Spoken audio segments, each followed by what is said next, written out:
Hello, I'm Darren Magee, and today's question asks if I would discuss obsessive compulsive personality disorder. Now, if you like this video, if you find it helpful, please click like and please consider subscribing to my channel for future updates on mental health related topics. But just as a reminder, this video is not a substitute for support from a mental health professional, nor is it a tool to be used to diagnose someone. Now, obsessive compulsive personality disorder, or OCPD, is often confused with obsessive compulsive disorder, or OCD. They are two distinct and different things, although one can be comorbid with the other. And I've made a video previously on OCD if you want to check that out just to see the differences. But generally, people with OCPD are preoccupied with order. They are not always open to flexibility, which can inhibit things like negotiation, even effectiveness at work. They can come across as stubborn and rigid in their viewpoints. They like things to be done a certain way, which can look like perfectionism. But unlike OCD, there isn't the same compulsion to perform tasks and rituals to try to alleviate the distress that comes from obsessive thoughts. It's part of the cluster C group of personalities, and it's seen as a consistent pattern of perfectionism and need for control. Control both of themselves and whatever projects they're working on.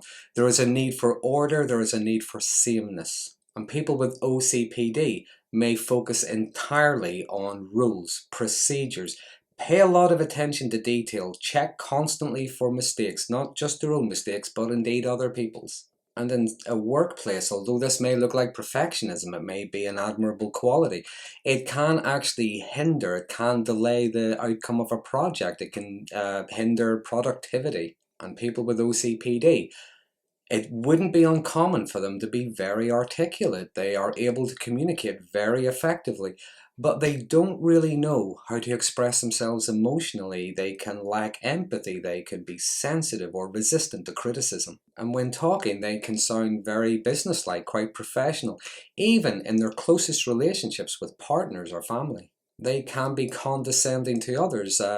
They generally don't like extroverts, people who they would consider to be overly emotional.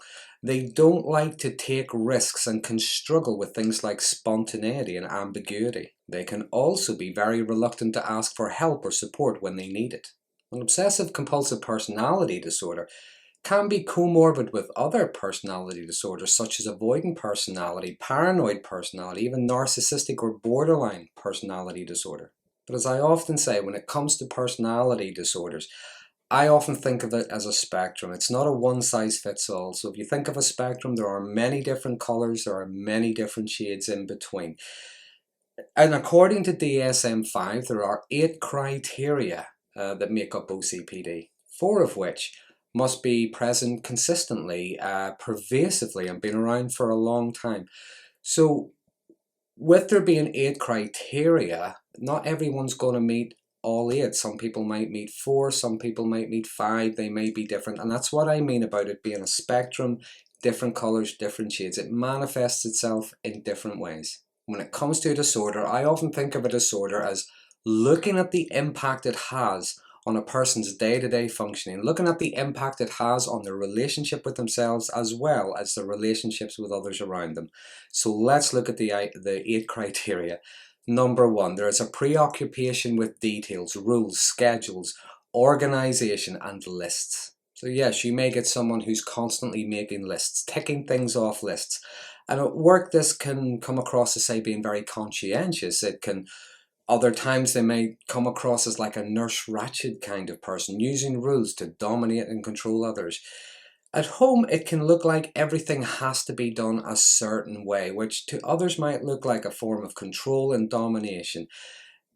They can struggle, as I say, things like ambiguity, spontaneity, because things have to be done to a particular order, a particular method. And there is a need to know how and when and why things are going to get done. Criteria number 2. A striving to do something perfectly that interferes with the completion of the task. Now, again, everything has to be perfect, that there's no half measures. In some ways, this can actually be a good thing, say, in a work environment where things have to be done perfectly. However, the need to do something perfectly, to do it in a certain way, it can actually inhibit or even frustrate productivity. Because someone with OCPD may be more preoccupied with the process than the actual outcome of whatever that project is. And this may be to the cost of the deadline, it may be to the cost of the budget involved. Number 3, there's an excessive devotion to work and productivity. Now, not necessarily due to a financial necessity, but this can often result in neglect of leisure activities and even their friends. So that devotion to work, that say devotion to a religion, a political movement, is often at the expense of things that may well be in their own best interest. Things like rest, recreation. It could even be at the expense of their interpersonal relationships. Criteria number 4. There is excessive conscientiousness, fastidiousness, and inflexibility regarding ethical and moral issues and values. Now, this can look like being overzealous and rigid around ethics, morality, and indeed values. But that rigidity, it doesn't just apply to themselves, they apply that to other people as well. So they can come across as very judgmental, very critical. If a particular behavior or morality or whatever is expected, it has to be done perfectly. It has to be not just by themselves, but to others. They have to do it as well. There are no exceptions. There will never be extenuating circumstances. Number 5, unwillingness to throw out worn out objects, worthless objects, even those that don't really have any sentimental value. Now, this is pretty much hoarding, okay? Holding on to things that are of no real value. A newspaper article that was of interest, a piece of packaging from something, a piece of broken equipment, maybe in the belief that at some point it could be repaired, it could be useful again. And when it comes to personal items, maybe there is that belief that they have to hold on to it, that gift, that card, whatever it was. The fear of losing that can sometimes feel as if they're maybe losing a part of themselves, that some kind of a connection with the past. But in severe cases, this can be very problematic as they surround themselves with, for want of a better word, junk. Things that they will never look at or use ever again, but they still hold on to it. Maybe it's some sense of safety or comfort. Now, 10 years later, maybe they're doing a clear out, maybe they're talked into, maybe they have to, they've no room to move or whatever. They're doing a clear out, and there can be difficulty separating what could be useful, what is actually valuable, and what is just junk. Criteria number 6, reluctance to delegate or work with other people unless those people agree to do things exactly the way they want it. Now, for someone with OCPD, sometimes this can feel like having another person or other people involved. That's just like introducing far too many variables because of that need to have some sense of control, that need to make sure whatever the project is done properly. Now, even when it comes to housework, there can be a lack of trust in other people doing something. And sometimes somebody may do, so maybe they lift the vacuum cleaner out, they hoover the carpet in the living room.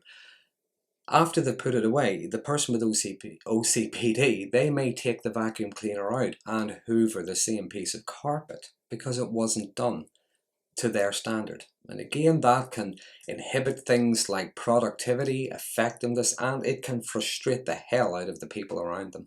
Number 7, a miserly approach to spending money, spending for themselves and others because they see money as something to be saved for a future disaster. Now, yeah, there can be a miserly approach. Sometimes it's the fear of, if I spend it now, I'm not going to have enough whenever something unforeseen comes up. And it's just like with the hoarding that I mentioned a moment ago, holding on to something, even if it's broken, even if it's of no value whatsoever, because it might save them money in the long run. It might save them having to spend money later on. Whatever it is may be of no real value whatsoever, but they may hold on to it, believing that at some point in the future it may become a valuable antique or it may become valuable. And lastly, number 8, rigidity and stubbornness. Now, so again, what we see is what is often referred to as it's my way or the highway. Again, everything has to be done a certain way, everything has to be done to a certain standard. The person with OCPD, they may get angry or upset if someone maybe suggests an alternative way to do something. We can see very rigid religious and political views. And as I've already said, yes, they can be very articulate when it comes to maybe putting their point across. They can be very eloquent when explaining things. They're not necessarily open to new information or alternatives. In some cases, they may even dig their heels in, even when it looks like they know themselves they're wrong. They're still digging their heels in. So, that is a brief outline of obsessive compulsive personality disorder. Now, if there's anything I've missed that you want to share, by all means, please use the comment box below. I am interested in reading your comments, and there have been some interesting discussions starting around these videos. If you like this video, if you find it helpful, please consider subscribing to my channel for future updates on mental health related topics. And until next time, thanks for watching.